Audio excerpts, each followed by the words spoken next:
Saudara-saudari terkasih, apakah saudara sudah memulai hari ini dengan penuh sukacita dan punya niat baik untuk melakukan kebaikan meskipun kecil?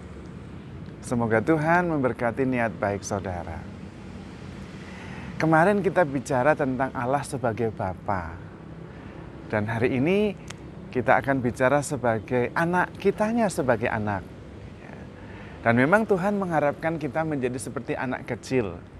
Barang siapa tidak menjadi seperti anak kecil, dia tidak layak untuk kerajaan Allah. Sangat wajar sebagai konsekuensi logis dari Allah sebagai Bapa. Dan di dalam kitab suci Tuhan seringkali mengatakan ada dua jenis anak. Kita masuk yang mana, kita yang tahu sendiri. Anak jenis pertama adalah anak yang asal bapak senang. Contohnya, bapaknya bilang kepada anak itu, cobalah kamu nak pergi ke ladang untuk mengurus kebun anggur. Dan anak yang ABS itu mengatakan, baik pak, saya akan pergi. Tetapi dia tidak pergi. Itu jenis yang pertama. Jenis ini adalah orang yang rajin, orang yang baik, tetapi tidak taat menjalankan perintah Tuhan. Ya. Tidak bikin ribut, baik-baik, tapi tidak taat. Ya. Jalan sendiri. Perintah Tuhan tidak penting baginya. Itu. Jenis anak yang kedua adalah anak yang terus terang. Mengungkapkan apa yang ada di hatinya. Ketika bapaknya bilang, coba nak kamu pergi ke ladang, urus kebun anggur. Dan anak itu langsung mengatakan, tidak mau. Lalu dia pergi bahkan, tidak mau. Tetapi di tengah jalan dia menyesal. Dan kemudian dia pergi. Orang yang seperti ini adalah orang-orang yang memang hidup sepenuhnya, jujur dengan dirinya sendiri. Dan kemudian menyadari bahwa perintah Tuhan itu penting. Bukan pertama-tama untuk menyenangkan bapaknya, bukan pertama-tama untuk menyenangkan Tuhan, tetapi penting untuk kebahagiaannya sendiri.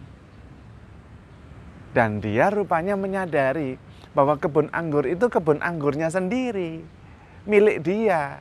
Orang lain aja berusaha punya kebun anggur, dia sudah tinggal mengelola malah tidak mau. Padahal untuk dia juga, dia hidup juga dari situ, itu kebun anggur keluarga. Maka dia merasa bertanggung jawab dan pergi. Tapi sekaligus dia sadar, perintah Tuhan itu baik untuk dirinya. Lalu ada dua jenis anak yang lain lagi, yaitu tentang kisah anak yang hilang. Ada seperti anak yang bungsu, ada yang seperti anak yang sulung. Anak yang bungsu itu adalah anak yang merasa bahwa dia ingin mandiri. Dia merasa bahwa bapaknya tidak bisa membahagiakan dia. Dia berpikir kalau dia pisah dari bapaknya, menentukan sendiri, hidup sendiri, dia bahagia. Karena dia tahu apa yang perlu. Bapak tidak mengerti banyak. Maka dia memutuskan menjauh dari bapaknya, pergi dari bapaknya, dan menentukan hidupnya sendiri. Bergaul dengan teman-temannya. Dia mempunyai kebebasan dan tahu mana yang baik dan mana yang buruk. Tidak perlu Tuhan. Ini bukan urusan bapaknya.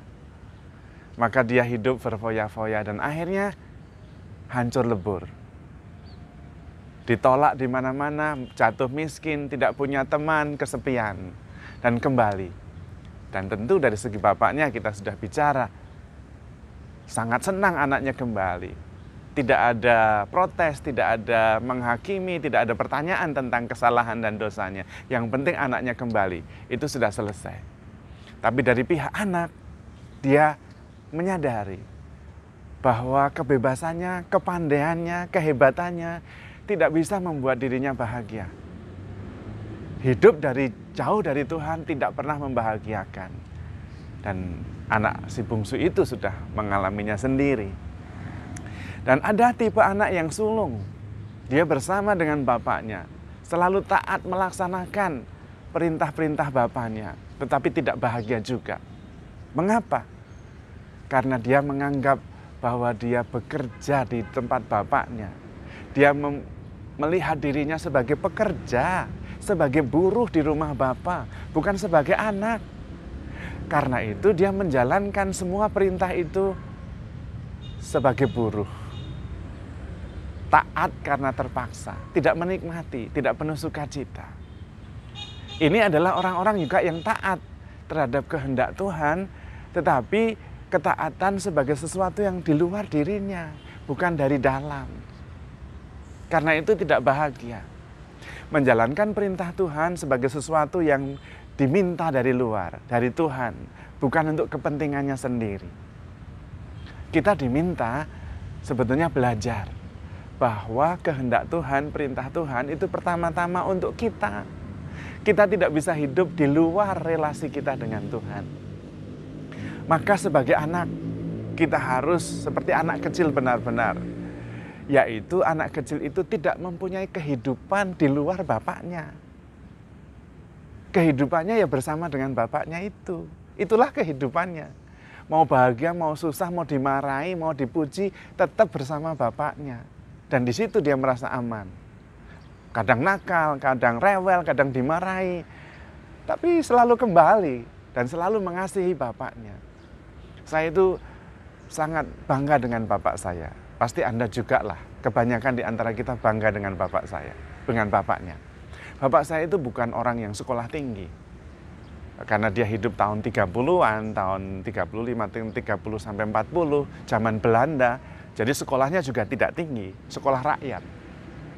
Tetapi dalam hal mendidik anak, meskipun tidak belajar banyak, bapak saya itu luar biasa menurut saya. Dia sangat mencintai kami anak-anaknya. Bukan tidak galak loh, bapak saya itu galak sekali. Tetapi kami tidak ada yang sakit hati. Karena meskipun bapak marah, kami tahu kalau bapak kami itu mencintai kami sungguh-sungguh. Dan itu yang hebatnya bapak saya itu. Bisa membuat anak-anaknya itu merasa dan mengerti dan yakin bahwa dia mencintai kami anak-anaknya. Bahkan dengan marah-marah loh. Dia marah kadang-kadang, dia kesal, dia memukul kita anak-anaknya. Ya tidak dengan sangat keras sekali. Tetapi kami tidak sakit hati karena kami tahu bapak kami itu mencintai kami. Dan itu membantu saya. Bahwa kalau kita percaya kepada Bapa, kalau kita menghayati Allah sebagai Bapa dan kita anaknya, tidak berarti kita tidak dihukum loh. Sebagai anak kita itu pasti dihajar sama dengan Bapa. Tetapi yang paling penting kita tahu, meskipun sedang dihajar, itu kita sedang dididik. Jadi tidak marah, tetapi justru belajar dan menerima supaya bertumbuh.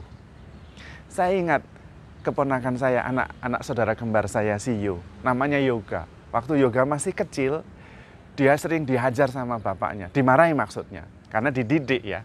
Dan dia kesal dengan bapaknya. Lalu dia suatu ketika pernah ngomong sama ibunya, "Bu, bapak kita itu diganti sama Om Bono aja lah." Ibunya bilang, "Loh nggak bisa." "Kenapa?" "Om Bono nggak pernah marah." Lalu ibunya bijaksana sekali mengatakannya, "Kalau bapak itu yang memarahi, Om Bono tidak memarahi kamu karena dia bukan bapakmu. Kalau Om Bono jadi bapakmu, dia marah juga sama kamu supaya kamu jadi baik." Nah, sebagai seorang anak, kalau kita dihajar, kita harus menerima karena kita sedang dididik. Dan bagaimanapun bapak kita tetap bapak kita. Kita tetap anaknya. Kalau bapak kita mengajar, Tuhan lagi mendidik kita, tidak berarti bahwa Tuhan ingin kita pergi, tidak. Justru Tuhan sedang mengasihi kita karena kita anaknya. Yang paling penting kita mengerti, meskipun kita sedang dididik, sedang diajar, sedang didisiplinkan, kita tetap harus yakin bahwa di belakang itu ada cinta. Supaya kita tidak sakit hati, tetapi malah bertumbuh.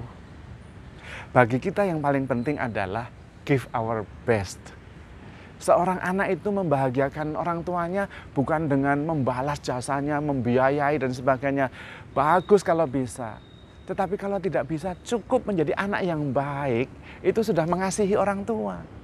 Apalagi sadar bahwa orang tuanya mencintai dia. Sudah cukup bagi orang tua itu. Sudah membahagiakan mereka. Maka mari kita menyadari kasih Allah dan kemudian kita membalas kasih Allah itu dengan menjadi pribadi yang baik. give our best, dan terus-menerus meningkatkan kualitas pribadi kita supaya makin baik, supaya makin penuh kasih, supaya makin bertanggung jawab, supaya semakin ikhlas berkorban. Wah, itu sudah membalas cinta kasih Tuhan. Kalau kita mau membalas cinta Tuhan, Tuhan sudah punya segala-galanya. Cukup kita menjadi pribadi yang makin baik, itu sudah membalas cinta Tuhan. Tetapi dengan penuh rasa syukur. Dan itu yang penting. Kalau kita berbuat baik karena kita bersyukur dan sadar bahwa kita dicintai oleh Allah, maka mari kita menjadi anak kecil yang baik, yang tahu bahwa kita sungguh dikasihi oleh Bapa. Bahkan ketika kita sedang dihajar atau dididik, kita tidak marah, tapi sadar supaya kita bertumbuh menjadi pribadi yang makin baik.